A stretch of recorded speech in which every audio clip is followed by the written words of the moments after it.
Desirée Ellis, 56 ans, est le coach de l'équipe féminine senior de football de l'Afrique du Sud, qui joue la Coupe du Monde pour la première fois.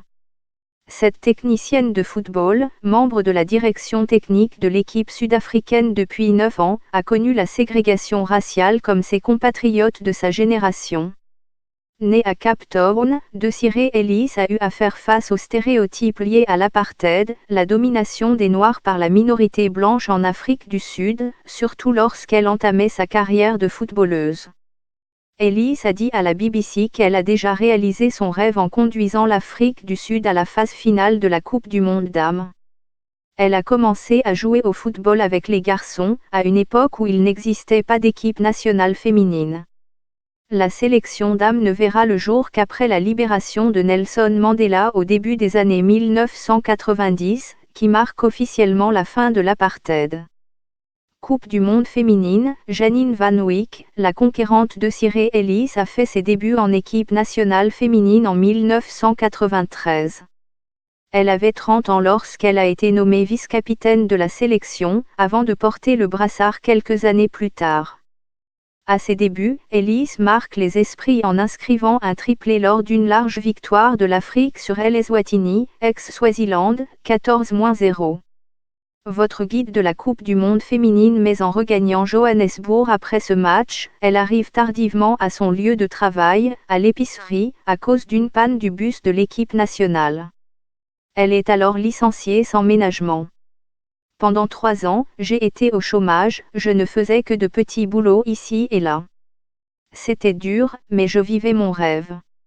Je finis par trouver un nouvel emploi tout en jouant en équipe nationale jusqu'à l'âge de 39 ans. Je travaillais dans une épicerie, se souvient Ellis. Éviter le chômage était un défi à relever la coach qui se battait en même temps contre les stéréotypes sexistes dans sa carrière de footballeuse. Je me souviens de mon premier vrai match. J'étais remplaçante. Mon père était le seul supporter autour du terrain. J'ai marqué l'unique but de la partie. À l'époque, beaucoup de gens pensaient que ce n'était pas bien pour les filles de jouer au football, rappelle Desirée Ellis. Poitrine plate et cheveux courts noirs et femme, elle avait le soutien de sa famille pour assouvir sa passion dans un sport dominé par les hommes et un pays où les Blancs décidaient de presque tout, y compris la constitution des équipes nationales. J'avais le soutien de mes parents, et c'était important pour moi. Beaucoup d'enfants n'ont pas ça. Aziza Oshoala, l'anti-princesse du football à l'âge de 15 ans, la jeune footballeuse a dû se déshabiller devant ses coéquipières pour prouver qu'elle était une fille au talent incroyable. J'avais la poitrine plate et les cheveux courts. On m'a fait savoir qu'une fille ne pouvait pas jouer au football comme ça. Mon père m'a dit de baisser mon pantalon. Je l'ai fait et puis j'ai continué à jouer, rappelle Desirée Ellis. L'apartheid a imprégné tous les secteurs d'activité en Afrique du Sud, de 1948 au début des années 1990. Les Noirs luttaient contre un système politique ségrégationniste, dominé par les Blancs. La famille d'Ellis prend part à cette lutte menée sous la houlette de Nelson Mandela dont la libération, après 27 ans de prison, marquera la fin de l'apartheid.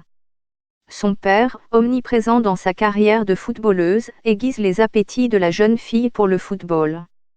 Mon père croyait que je pouvais devenir ce que je désirais être. Parfois, il y avait des endroits où on ne pouvait pas aller. Mais nous savions que le pays était en train de changer, et nous avons continué à pratiquer notre sport par l'amour de notre patrie, témoigne la dame de 56 ans, coach de la sélection sud-africaine depuis près de 10 ans. Janine Van Wyk vise la Coupe du Monde de football féminine dans la vie de chaque individu, il y a des revers et des défis, mais c'est la façon dont on les affronte qui compte. Je n'ai jamais lâché. Je ne suis pas perfectionniste, mais je veux toujours faire de mon mieux, philosophe Ellis, soulignant que le football a vraiment ouvert beaucoup de portes à des gens comme elle. En 2018, l'Afrique du Sud, 50e au classement mondial de la Fédération internationale du football association, se classe 2e à la Coupe d'Afrique des Nations dames, devant le Nigeria, 7 fois championne d'Afrique, sous la houlette de Desirée Ellis. Malgré sa défaite au tir au but en finale, les Sud-Africaines se qualifient pour la Coupe du Monde. Ce jour-là est l'un des plus beaux de l'histoire de son équipe nationale féminine. Elise dira que dans ses rêves les plus fous, elle ne voyait pas l'Afrique du Sud participer à la Coupe du Monde. En tant que joueuse, je n'ai jamais eu cette occasion. Personne ne nous donnait favori quand nous affrontions le Nigeria en Coupe d'Afrique. Nous étions des outsiders. C'est notre première participation à la Coupe du Monde. Si vous regardez les messages de soutien sur les médias sociaux, c'est incroyable, reconnaît-elle, ajoutant, même le président sud-africain nous a appelés lorsque nous étions au Ghana en Coupe d'Afrique afin de nous souhaiter bonne chance pour la finale, commente le coach de l'équipe sud-africaine. Le Suédois Thomas Dennerby va entraîner l'équipe féminine du Nigeria Aziza Oshoala. Le match contre la France ne suffit pas au Parlement, mon nom a été cité dans le discours du président. Cela montre comment le football évolue. Lentement mais sûrement, les choses vont changer. L'Afrique du Sud affrontera la Chine lors de son deuxième match du mondial féminin, jeudi à Paris. Pour son premier match, elle s'est inclinée devant l'Espagne, 1-3, samedi.